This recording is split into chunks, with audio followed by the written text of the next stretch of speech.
There's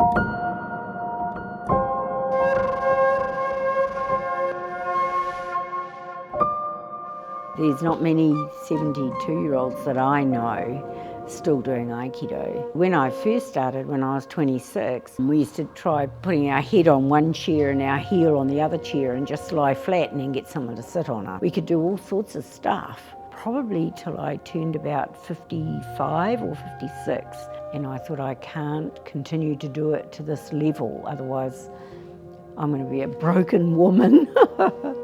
So I've learnt to minimise my physical activity and become more of a teacher. Aikido is a Japanese martial art that was formed out of a passion of a man called Morihei Ueshiba.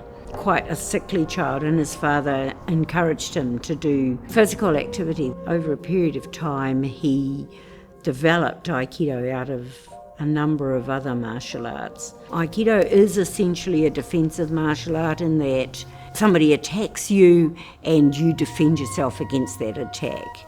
Hopefully quickly enough so you don't hurt yourself or them. I took it up September 1976.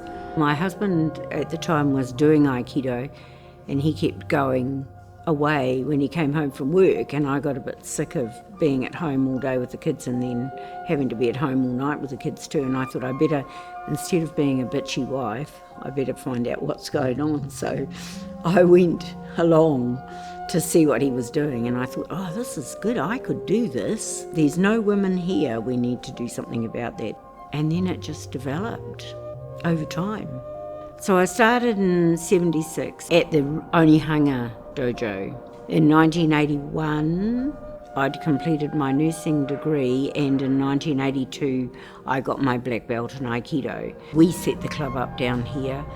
In 1986, we take children from round about 10 years of age. So 10 and then all the way right through. Well, I'm 72, so I'm still doing Aikido. You come into the dojo, you've never done anything like this before, and the very first thing we do is exercises to limber up your body, and then we teach you to roll.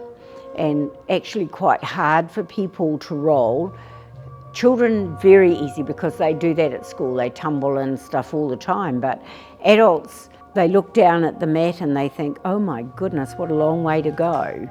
We do weapon work. We use live swords, which are swords that have got metal blades. We use knives. We do different kinds of wrist locks and elbow locks, and when you do that, you take the wrist to a point where the person has to tap out to stop the pain. In a defensive situation, if you were on the street, you would take it to the point where, they would have to submit, otherwise they would get hurt. And I've done that. I've been in a couple of situations where I've had to use it. So I was helping a traffic officer who'd stopped a drunk driver. Another time I had to subdue a patient who was having a psychotic episode and was attacking people with a weapon, and I just took the weapon off him.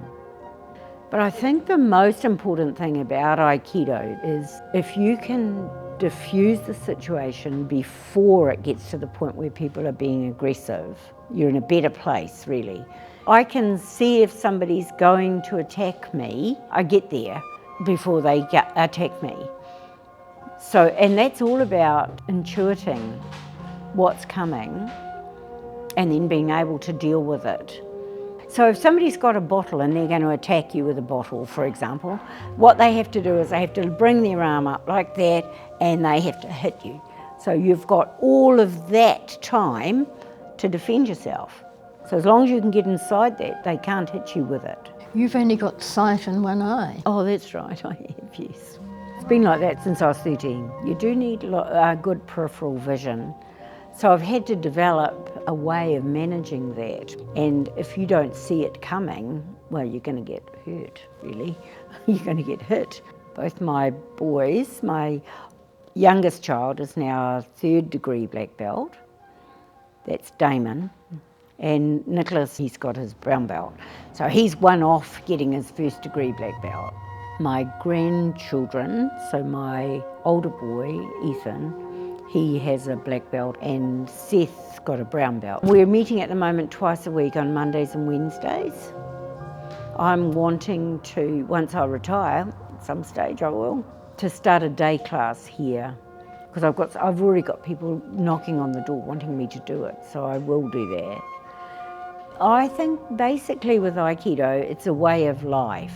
If somebody said to me, do you reckon I could do Aikido? I would say yes, straight away. Not fighting people for the grading. You're doing it for yourself, totally for your own self. That's why I love Aikido. I love it because I can live it every day. I get out of bed in the morning and I go through my day thinking good thoughts. And I'm constantly striving to get beyond the mundane in Aikido. And I'm hoping that I'm doing that to my students as well, that they want to come back every day with that same drive that I have.